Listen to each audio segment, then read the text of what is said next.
Hi readers, welcome back to my channel. Lee here, and welcome to my weekend books. Oh, but first, I have to say, just in the last day or two, I exceeded 100 subscribers. So thank you for everybody who watches me. I appreciate it. I'd love to hear from you in the comments. So, back to my weekend books. Originally, I'd only had 2 books that I got this week, but then I just went to the bookstore to pick up one other book, and well, you know how that goes. So, let's start with the 2 originally. First, this is just the dust cover. I had pre-ordered A Novel Love Story by Ashley Poston. Spoiler alert, I just found when I went to the bookstore there was a paperback copy of this, half price, so, oh well, no regrets. In A Novel Love Story, love is stranger than fiction. Elin, Elsie Merriweather, loves to get lost in a good happily ever after. The fictional kind, anyway, because at least imaginary men don't leave you at the altar. She feels safe in stories, at home in books, which might be why she's so set on going to her book club's annual retreat this year. She needs good friends, cheap wine, and grand romantic gestures, no matter what. When her car unexpectedly breaks down on the way, she finds herself stranded in a quaint town that seems like it's right out of a novel. Because it is. This place can't be real, and yet she's here, in Elin, the town from her favorite romance series, where the candy store's honey taffy is always sweet, the locals' bar's burgers are always a little burnt, and rain always comes in the afternoon. It feels like home. It's perfect, and perfectly frozen, trapped in the late author's last unfinished story. Elsie is sure that must be why she's here, to help bring the town to its storybook ending. Except, there's a character in Elin whom she can't place. A grumpy bookstore owner with mint green eyes, an irritatingly sexy mouth, and impeccable taste in novels. And he does not want her finishing this book. Which is a problem, because Elsie is beginning to think the town's happily ever after just might be intertwined with her own. So, I just started this last night. I will probably finish it up today or tomorrow, depending on how it goes. But so far, so good. It's very Hallmarky. But I think it's not going to be too Hallmarky. Anywho. Next up, last year I bought a book called How to Survive Your Murder by Danielle Valentine, and I absolutely adored it. It was a YA kind of slasher horror. So when I saw that she had a new book coming out called The Two Sides to Every Murder, I pre-ordered that as well. I look forward to reading this. This is going to be read real soon. Most people's births aren't immortalized in a police report, but Olivia was born during the infamous Camp Lost Lake murders. 17 years later, her life looks pretty perfect until she discovers the man she calls Dad is not her biological father. Now she needs answers about her bloodline, and the only place she knows to look is Camp Lost Lake. Most people don't spend their formative years on the run with an alleged murderer, but Reagan did. In the court of public opinion, her mom was found guilty of the deaths at Camp Lost Lake, and both of them have been in hiding ever since. But Reagan believes in her mother's innocence and is determined to clear her name. Luckily for Olivia and Reagan, Camp Lost Lake is finally reopening, providing the perfect opportunity to find answers. But as they inch closer to the truth, someone is dead set on keeping the past hidden, even if it means committing murder. Definitely look forward to this one. You know, stand by, I've got to pull 2 books real quick. Whoops. Forgot about these. I want to talk about these in conjunction with some other books I bought. Anywho, I think that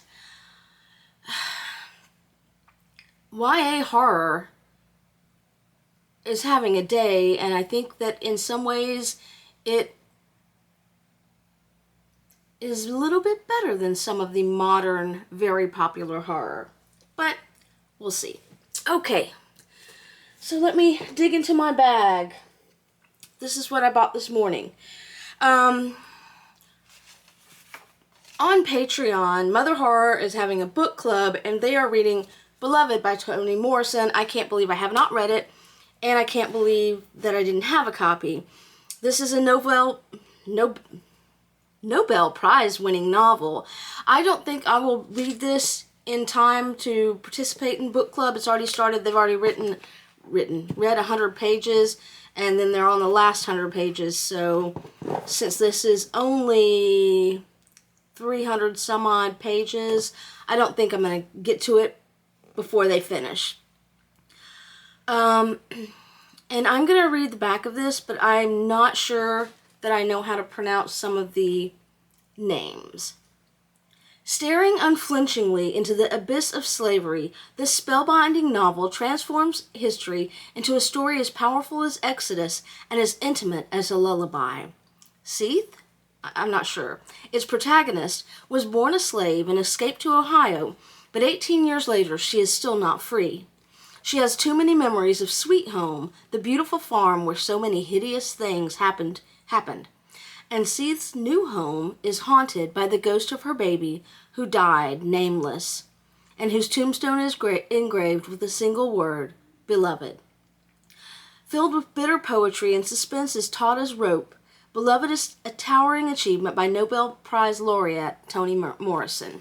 So I do plan to get to this hopefully this year. But I wanted to pick up a copy since I was in the Barnes & Noble. Now, the next book, there are 2 books in this stack that I bought because of a book I recently read. The first of those is The Great Gatsby by F. Scott Fitzgerald, which again, can't believe I didn't have a copy, can't believe I haven't read it. I bought this because it is mentioned in Even Though I Knew the End by C.L. Polk. And I'm going to read a line from it. I thought this was where the title came from, but it is maybe partly, but it also is at the end. Anyway, I always held my breath waiting for Daisy to come to him. Jay hoped every single time, and I hoped right along with him, even though I knew the end. Which kind of maybe spoils The Great Gatsby, but I'm going to read it anyway. Not sure when, probably really soon, because I wanted to read it close to this. When Nick Carraway moves to West Egg, Long Island, he has no idea that the mansion next to his modest house is home to Jay Gatsby. Soon thereafter, Nick becomes a close confidant to the ostentatiously wealthy Gatsby and is pulled into his neighbor's regular schedule of riotous parties that draw revelers from the haut monde of New York City. No one knows how Gatsby came by his extravagant wealth, but then nobody really seems to care. Eventually, Nick becomes aware of Gatsby's intense interest in his cousin, Daisy Buchanan, whose residence is located directly across the water from Gatsby's. When Daisy's brutish husband, Tom, catches wind of Gatsby's designs on Daisy, he begins probing into Gatsby's background with dangerous earnestness. It takes 2 to make an accident, Daisy's friend Jordan Baker tells Nick, and everyone in Gatsby's immediate sphere appears to be headed for an imminent collision. So, this was published first in 1925. Interesting. Hopefully, it's a win for me. Okay. Alright, this is the book that I went to the Barnes & Noble for. It is the Woman's Prize for Fiction winner, Brotherless Night, by V.V. Ganeshananthan. I am sure I butchered that. Before I read the back of this was recommended by Bookaholic Bex on Twitter, and it's one of her favorite books of the first part of 2024. And this is set in, from my understanding, Sri Lanka. And I'll tell you this, that I only know one thing about Sri Lanka, and that is, in the 80s, Duran Duran filmed the video Save a Prayer there. So, Jaffna, 1981. 16-year-old Sashi wants to become a doctor, but over the next decade, a vicious civil war tears through her home, and her dream spins off course as she sees her 4 beloved brothers and their friend Kay swept up in the mounting violence. Desperate to act, Sasha accepts Kay's invitation to work as a medic at a field hospital for the militant Tamil Tigers, who, following years of state discrimination and violence, are fighting for a separate homeland for Sri Lanka's Tamil minority. But after the Tigers murder one of her teachers and Indian peacekeepers arrive only to commit further atrocities, Sasha begins to question where she stands. When one of her medical school professors, a Tamil feminist and dissident, invites her to join a secret project documenting human rights violations, she embarks on a dangerous path that will change her forever. I really look forward to reading this. This is what like I said, the one I went in there to get. Okay. Anyway, I will not sit here and read the book in front of you. Okay, the next book, I had, again, no intentions of buying. I only looked at this because the second book in this series, I'm going to use that word loosely because I'm not sure how much of it all goes together. So the second book was in the buy one, get one 50% off stack. But then I was like, so I almost got the second book, but then I ended up not. But I did pick up A Summer Affair by Elin Hilderbrand. I do not know anything about her, except that she's got this Nantucket series, all these books set in Nantucket, and she just published the last one called Swan Song. But this one looked interesting, more interesting than book number 2, so I'll give it a shot and see what I think about it. So in A Summer Affair, it's an affair. Claire has a problem with setting limits. All her life, she's taken on every responsibility, assumed every burden, granted every request. Claire wants it all, and in the eyes of her friends, she has it. A devoted husband, 4 beautiful children, even a successful career as an artist. So when she agrees to chair the committee for Nantucket's social event of the year, she knows she can handle it. Claire can handle anything. But when planning the gala propels her into the orbit of billionaire Locke Dixon, unexpected sparks begin to fly. Locke insists on working closely with Claire, often over a bottle of wine. And before long, there's my water. And before long, she can't ignore the subtle touches and lingering looks. To her surprise, she can't ignore how they make her feel, either. Claire finds the gala, whatever. I'll never go to one. Her life and herself spinning out of control. Anyway, so this is a book about infidelity, and not really my thing.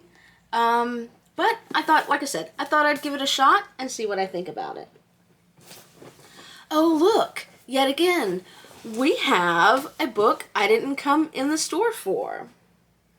And that is, but I actually have looked for this a couple weeks ago, and they did not have it in stock at the Barnes & Noble.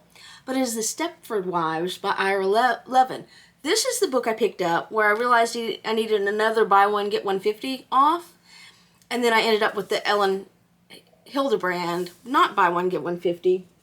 My other one that I ended up choosing is next. I have not seen the Stepford Wives movie, I don't think. I saw the remake. I don't think I've seen the original. But I might try to look it up after I read this. For Joanna, her husband Walter, and their children, the move to beautiful Stepford seems almost too good to be true. It is. For behind the town's idyllic facade lies a terrible secret. A secret so shattering, no one who encounters it will ever be the same. And then that's all they talk about. And then it goes on, masterpiece of psychological suspense.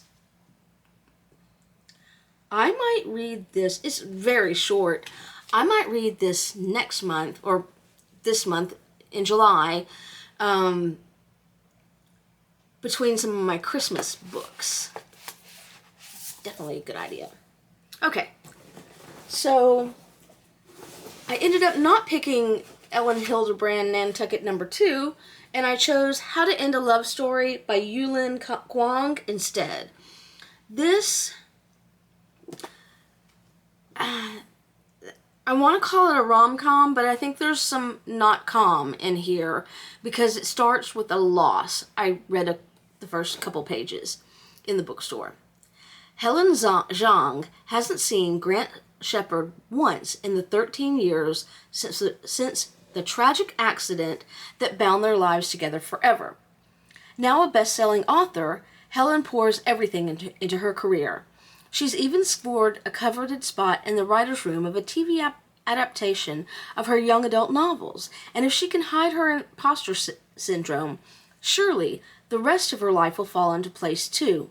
LA is the fresh start she needs. After all, no one knows her there. Except Grant has done everything in his power to move on from the past, including building a life across the country.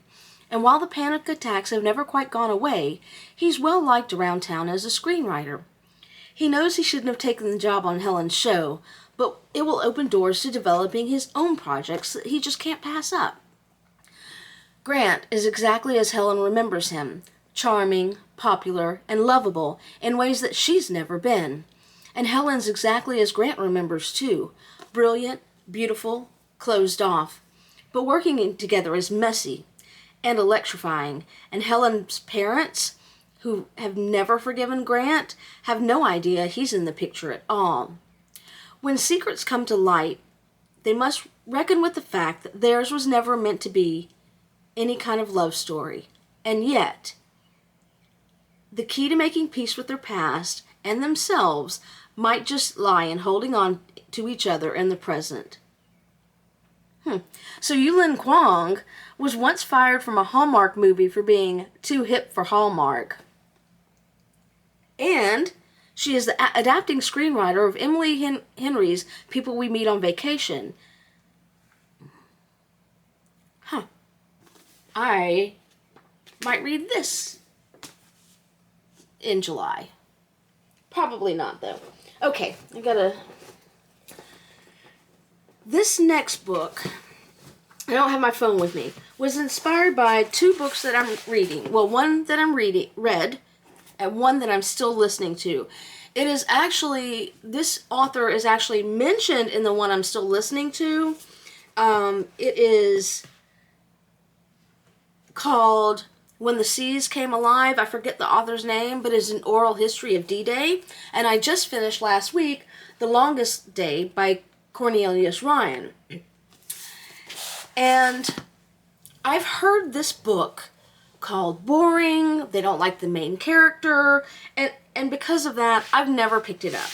But I just read a good article, I wish I had my phone with me because I would quote from it, about the author and how his actions in World War II and the things he saw, particularly the liberation of one of the concentration camps, and how they affected his writing. So, soon I will read, finally, The Catcher in the Rye by J.D. Salinger. This does not have anything that it's about on it.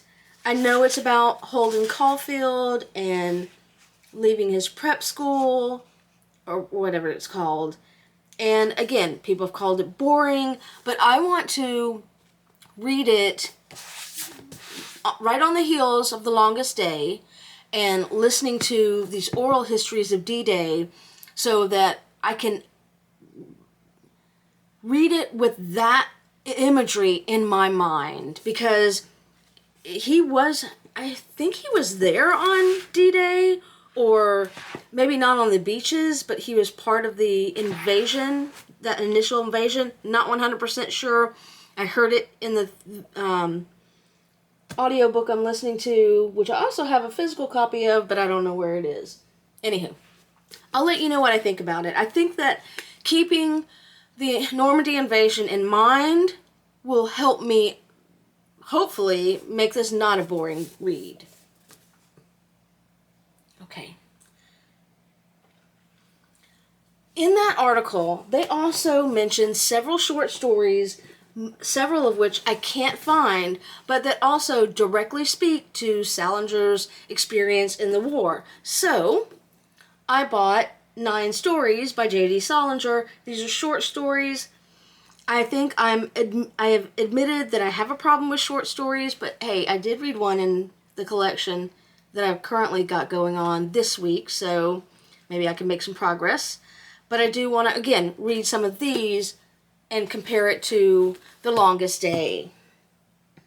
Okay, finally, yet another book that is now stuck in the bag that I did not go into the Barnes & Noble for. This is called The Nature of Disappearing by Kimi Cunningham Grant. Now, y'all know I love social media and I love reality TV in books. I don't like reality TV very much in real life, but I do like social media, and I like when it's referenced in books. In this, Elin doesn't let herself think about the past. How she and her best friend Janessa barely speak anymore. How Tyler, the love of her life, left her half dead on the side of the road 3 years ago. That's intriguing. Her new life is simple and safe. She lives alone in her Airstream and works as a fishing and hunting guide in scenic Idaho. Her closest friends are the community's makeshift reverend and a handsome Forest Service ranger who took her in at her lowest. But when Tyler, that bastard, shows up with the news that Janessa is missing, Elin is propelled back into the world she worked so hard to forget. Janessa has become a social media star, documenting her hashtag van life adventures with her rugged boyfriend. Is this going to be like that Gabby Petito case? I hope not. It's copyright 2024, could be. She hasn't posted lately though, and when Elin realizes the most recent photo doesn't match up with this caption, she reluctantly joins Tyler to find her old friend. As the two trace Janessa's path through miles of wild country, Elin can't deny the chemistry still crackling between them. But the deeper they press into the wilderness, the more she begins to suspect that a darker truth lies in the woods, and that Janessa isn't the only one in danger. This will probably definitely get read during Christmas in July because I'll need some kind of acid to cut the fat or the sugar, whatever. Anywho, so that is my weekend books. I will be back tomorrow to post a Tag Tuesday video. First one I'm initiating on my own. It's not one I created, but I'll work on that later. And I had a third video I planned to do and don't remember what it was. Anywho, welcome to all you new subscribers and old subscribers. That's all for me. Happy reading.